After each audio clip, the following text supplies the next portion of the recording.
Hello everyone, welcome back to Siddhant scholar study point. Myself Nandita Jain. आज से हम start करने जा रहे हैं एमकॉम सेकेंड ईयर इग्नू का सब्जेक्ट MCO 3। ये इसका चैप्टर नंबर 1 का पार्ट नंबर 1 है और आज हम पढ़ेंगे इसमें अनुसंधान किसे कहते हैं। अनुसंधान को हम शोध भी कहते हैं, तो शोध क्या होता है, अनुसंधान क्या होता है, इसे पढ़ने वाले हैं। तो इसके लिए मैंने एक वीडियो पहले भी बनाई हुई है जो मेरी नेट JRF की पेपर 1 की सीरीज़ में चल रही है, आप उसे भी देख सकते हैं और साथ ही जो इग्नू के लिए है वो भी हम पढ़ लेंगे। तो ये मैंने नेट JRF की बुक से लिया है। पहले आप देख लो कि रिसर्च होता क्या है, शोध होता क्या है, जिसे अनुसंधान भी कहा जाता है। तो शोध या अनुसंधान का सामान्य अर्थ होता है खोज करने से। अगर हम किसी चीज़ की खोज करते हैं तो उसे हम कहते हैं कि हम शोध कर रहे हैं या अनुसंधान कर रहे हैं, हम रिसर्च कर रहे हैं।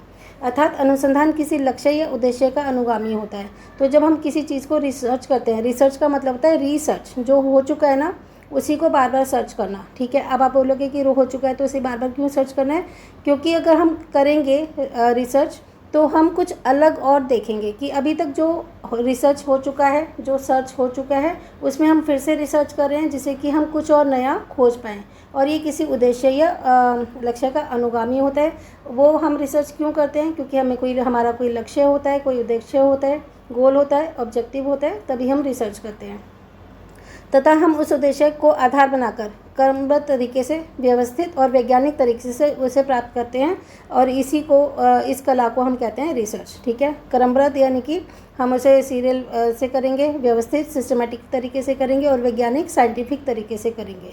तो हम इसे एक बार फाइनली देख लेते हैं कि शोध या अनुसंधान का अर्थ खोज करने से है। अर्थात अनुसंधान किसी लक्ष्य या उद्देश्य का अनुगामी होता है तथा उस उद्देश्य को आधार बनाकर क्रमबद्ध, व्यवस्थित और वैज्ञानिक तरीके से इसे प्राप्त करने की कला को ही हम रिसर्च कहते हैं। यह शब्द अंग्रेजी के रिसर्च के पर्याय का प्रयोग होता है, जिसका सामान्य अर्थ होता है पुनः खोज करना या नए उद्देश्यों की प्राप्ति करना। ठीक है, तो सर्च होता है खोज करना और रिसर्च होता है पुनः खोज करना। अनुसंधान किसी न किसी समस्या के वैज्ञानिक और तार्किक समाधान के रूप में सामने आता है। या तो वो साइंटिफिक होगा या फिर वो लॉजिकल होगा, क्योंकि समाधान के पश्चात उस समस्या या खोज से जुड़े कुछ नवीन सिद्धांतों या अवधारणाओं के बारे में ज्ञान प्राप्त होता है। क्योंकि जब हम कोई समस्या आती है तो हम उसका समाधान खोजते हैं और उस समाधान से कुछ या तो नए सिद्धांत होते हैं या फिर कुछ नई अवधारणाएँ समझ में आती हैं। इसके बाद है कि अनुसंधान अपने अर्थ में किसी विषम समस्या, उद्देश्य तक पहुंचने या समाधान करने हेतु उसको आधार बनाकर बार बार खोज करना तथा उसके आधार पर नए सिद्धांतों का निर्माण करना ही रिसर्च कहलाता है। ठीक है, तो अब हम पढ़ते हैं इग्नू की बुक से। अब हमारा जैसे हमने पढ़ लिया कि अनुसंधान क्या है, ये तो डिटेल में पढ़ ही लिया। अब आगे पढ़ते हैं कि हम प्राय वस्तुओं या घटनाओं के संदर्भ में अपनी पूर्ण अवधारणाओं से अनजान होते हैं। पूर्ण अवधारणा होती है जो हमने पहले से सोची हुई हैं, उनसे कई बार हम अनजान होते हैं। इसलिए हम वस्तुओं या घटनाओं के बारे में अवलोकन को पर्यवेक्षण की जाने वाली वस्तुओं या घटनाओं पर डाल देते हैं कि जो भी हम अवलोकन कर रहे हैं, ऑब्जर्व कर रहे हैं, उसमें जो भी पर्यवेक्षण की जाने वाली वस्तुएं हैं या घटनाएं उन पर डाल देते हैं। अवलोकन त्रुटि रहित हो, यानी कि उसमें एरर्स ना हो। इसके लिए कुछ सीमाएं हैं जिन्हें हमें जानना बहुत ज़रूरी होता है। नई जानकारी प्राप्त करने के लिए किया गया कोई भी अध्ययन जिससे हमारा ज्ञान बढ़ता है, चाहे वो अवलोकन के द्वारा हो, ऑब्जर्वेशन के द्वारा हो या किसी विधि के द्वारा, किसी मेथड के द्वारा, ये सब अनुसंधान कहलाता है। इसके अंतर्गत पूर्वाग्रह यानी कि किसी से बायस, पार्शलिटी, त्रुटियाँ मतलब एरर या इनकी कुछ सीमाएं, लिमिटेशंस सम्मिलित होती हैं। वास्तव में ज्ञान वृद्धि के लिए घटनाओं के व्यवस्थित तथा विश्लेषणात्मक अन्वेषण को ही अनुसंधान कहा जाता है। ठीक है, तो अगर हमें ज्ञान की वृद्धि करनी है तो जो भी कुछ इवेंट्स हैं उनके व्यवस्थित यानी कि सिस्टमेटिकली और विश्लेषणात्मक मीन्स एनालिटिकल अन्वेषण के द्वारा जो भी किया जाता है वो अनुसंधान कहलाता है। अगर हम बात करते हैं गाँव की, तो ग्रामीण विकास में अनुसंधान से तात्पर्य अनुसंधान विधियों के प्रयोग से होता है। ठीक है, तो जो अगर हम गांव की बात कर रहे हैं तो जो गांव का विकास है, रूरल डेवलपमेंट है, उसमें जो अनुसंधान कहलाता है उसका तात्पर्य क्या होता है कि अनुसंधान की क्या विधियां हैं और उनको कैसे प्रयोग करना है। इससे हमारा ज्ञान बढ़ता है और जो पेशेवर द्वारा उन समस्याओं को समाधान करने का प्रयास किया जाता है। जो पेशेवर होते हैं, जो इसके प्रोफेशनल्स होते हैं, उनके द्वारा उन समस्याओं का कैसे समाधान होगा, कैसे उसका सॉल्यूशन निकलेगा, इस चीज़ का प्रयास किया जाता है। जो ग्रामीण विकास के मार्ग में बाधा उत्पन्न करती हैं तो उन समस्याओं को पहले खोजते हैं और फिर उसका समाधान करने की कोशिश करते हैं।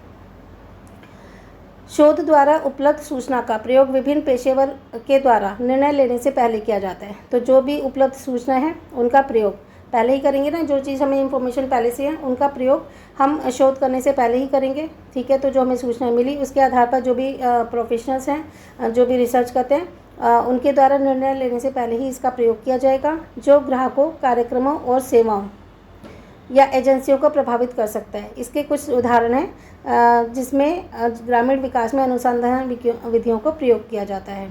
पहला है सामुदायिक कार्यकर्ता। ग्रामीण समुदाय में व्यक्तियों तथा परिवारों की संभावित प्रभावशीलता के बारे में जानकारी प्राप्त करना चाहता है। जो सामुदायिक कार्यकर्ता होना, जो कम्युनिटी का जो वर्कर होता है, वो ग्रामीण समुदाय के बारे में कि किस तरह के लोग हैं, किस तरह के परिवार हैं, क्या काम करते हैं, उसके बारे में जानकारी प्राप्त करेगा। उसके बाद एक सामूहिक कार्यकर्ता इस बात का अनुमान लगाना चाहता है कि ज्ञान को बढ़ाने के लिए कौन सी टेक्निक अधिक प्रभावशाली है, कौन सी तकनीक का हमें प्रयोग करना चाहिए। थर्ड है एक सामुदायिक कार्यकर्ता समुदाय के दृष्टिकोण से जानना चाहता है कि जो एक कम्युनिटी है उसके कम्युनिटी का क्या दृष्टिकोण है, इसको जानना चाहता है। एक सामुदायिक कल्याण केंद्र का निदेशक जानना चाहता है कि महिलाओं का सशक्तिकरण यानी कि वुमेन एम्पावरमेंट के लिए स्वयं सहायता समूह से आय सृजन योजना प्रभावी रहेगी या नहीं। तो देखो कुछ इसका क्या मतलब है कि जो वुमेन एम्पावरमेंट है, जैसे महिला सशक्तिकरण है, जिसमें महिलाएं आगे बढ़कर मतलब कंधे से कंधा मिलाकर काम कर रही हैं, देश को आगे बढ़ाने का प्रयास कर रही हैं और साथ ही आय अर्जित भी करती हैं, ठीक है।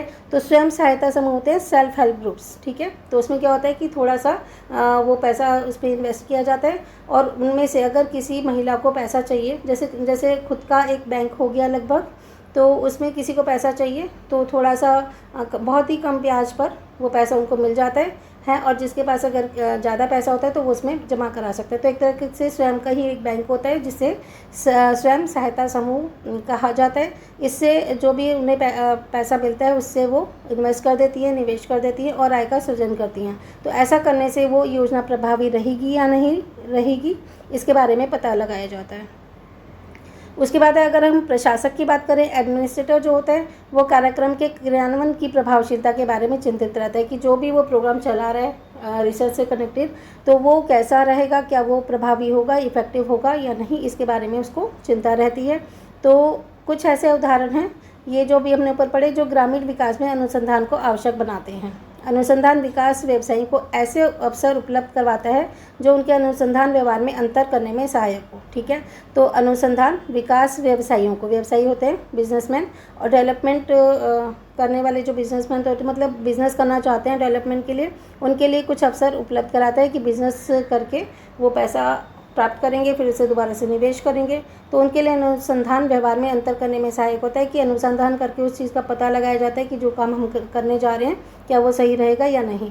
अनुसंधान में उन बातों और विषयों पर ध्यान केंद्रित किया जाता है जो कार्यक्रमों तथा प्रणालियों के मूल्यांकन में लाभप्रद होते हैं, ठीक है। तो अभी हमने क्या पढ़ा है, हमने पढ़ा कि अनुसंधान क्या होता है, ठीक है। और अगर शहरों में तो अनुसंधान होता ही है, शिक्षा के क्षेत्र में भी होता है। आगे आने वाली वीडियो में हम पढ़ेंगे कि अनुसंधान किस किस व्यवसाय में होता है, किन किन जगहों पर होता है और उसके क्या फ़ायदे होते हैं। तो अभी हमने पढ़ा है कि ग्रामीण विकास में अनुसंधान किस किस तरीके से फ़ायदेमंद होता है। अगला क्वेश्चन हम पढ़ेंगे कि विज्ञान से आप क्या समझते हैं और ज्ञान और विज्ञान में क्या अंतर होता है। ज्ञान और विज्ञान में डिफरेंस को पढ़ेंगे और उसके बाद जो अन्य विधियाँ होंगी आने वाली वीडियोज़ में एक एक करके हमने पढ़ते रहेंगे। एमकॉम इग्नू सेकेंड ईयर में इस चैप्टर से एक क्वेश्चन लगभग हर बार आया हुआ है, एक या दो बार ऐसा हुआ है कि इस चैप्टर से क्वेश्चन नहीं आया। पहला क्वेश्चन चैप्टर है तो बहुत इंपॉर्टेंट है, तो इसके लिए हम सारे क्वेश्चंस कर लेंगे क्योंकि कोई भी क्वेश्चन आ सकता है, ठीक है। तो सिर्फ मार्क्स लाने के लिए नहीं पढ़ना होता, पूरी नॉलेज लेने के लिए पढ़ना होता है। तो जितना भी टाइम हमारे पास है, जैसे कि मुझे पता है कि आप लोगों के एग्ज़ाम स्टार्ट होने